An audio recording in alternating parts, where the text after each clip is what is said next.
Hindi pupunta yun sa lunch bukas. Ano na natin? Let's go. Naalerto yung mga tao dahil sa ginawa niyo. Go to the exit point right now. Pinaganda ni Marita si Andres ng alak na first class na agad niyang tinanong kung anong sadya niya. Nagpanggap naman si Andres na isang estudyante at gumagawa ng research tungkol sa mafia, kaya tinanong ni Marita kung nabasa ng binata yung libro niya. Sinaad ni Andres na nabasa niyang involved siya sa human trafficking pero humiwalay na siya sa pamilya niya. Sinabihan siya ni Marita na mula nang kumalas siya sa kanilang pamilya ay tumutulong na siya sa mga biktima ng human trafficking at tinanong niya ang binata kung bakit interesado siya sa case na human trafficking. Kinento ni Andres na biktima yung kapatid niya ng human trafficking na dinukot siya sa Pilipinas taong 2006 na nagkunwari pang malungkot si Marita. Sabay sinaad niyang alam niya yung operasyon ng human trafficking pero hindi niya alam kung saan ang mga operasyon ng sindikato.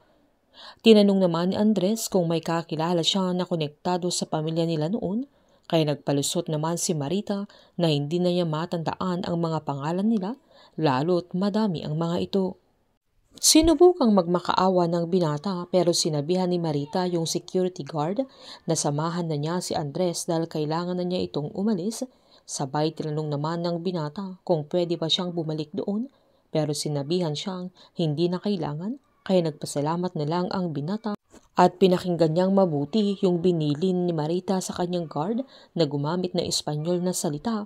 Kaya nang makalabas ito ay agad niyang kinuha yung cellphone niya at tinanslate niya yung narinig niya na nalaman niyang merong darating na guest si Marita sa sandaling yan. Hindi naman tinigilan nila JB at Max si Timur kaya nagulat sila ng bahay ni Marita yung pinuntahan nito.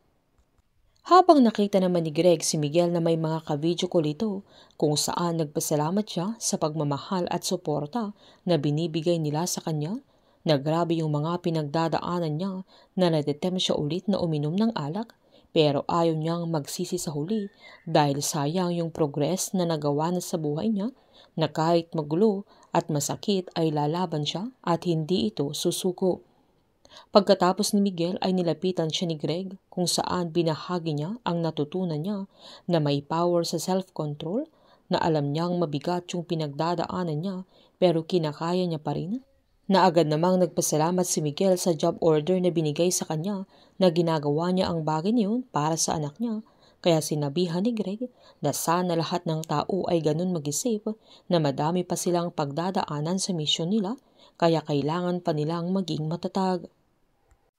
Habang iisang daan naman sila Gab at Tomas dahil magre-report din ang dalaga kay Greg pero pinagbibintangan ni Tomas na sinusundan niya ito at ang alam niya ay na-compromise na yung mission nila kaya tumakbo ba ito at nagtago pero nung makita niyang papasok ang dalaga sa tinitirhan nila ay hinabol niya ito at sinubukan niyang pigilan pero hindi naman nagpatalo si Gab kaya pinatulan niya ito.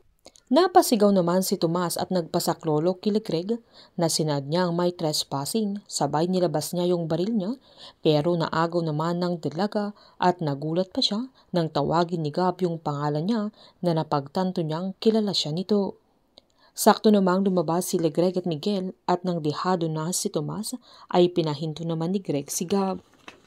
Palihim namang bumalik si Andres lalo na nang malaman niyang merong darating na guest si Marita sa bahay niya kaya sinubukan niyang magmasid sa paligid at nagulat siya nang si Timur ang dumating na nakibeso-beso pa kay Marita kaya napagtanto niyang hindi totoong kumalas si Marita sa human trafficking. Pagdating naman nila JB sa lugar ay nalaman nila sa tracker na andoon din si Andres kaya sinad niyang tama yung hinala nila na may hindi sinasabi ang binata sa kanila at anong kinalaman niya sa mga nangyayari, lalo't pumunta din doon si Timur. Agad nilang hinanap si Andres na nagulat ang binata. Nang biglang may humawak sa balikat niya kaya agad niyang tinutukan ng baril kaya tinutukan din siya nila Max at JB.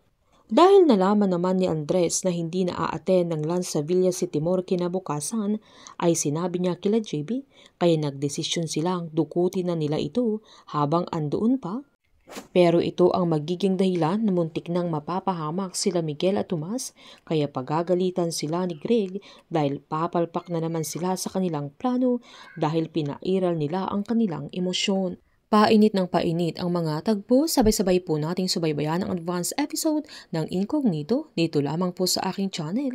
Patuloy lamang pong manood at mag-subscribe para ma-update po kayo sa mga susunod na episode. Marami pong salamat.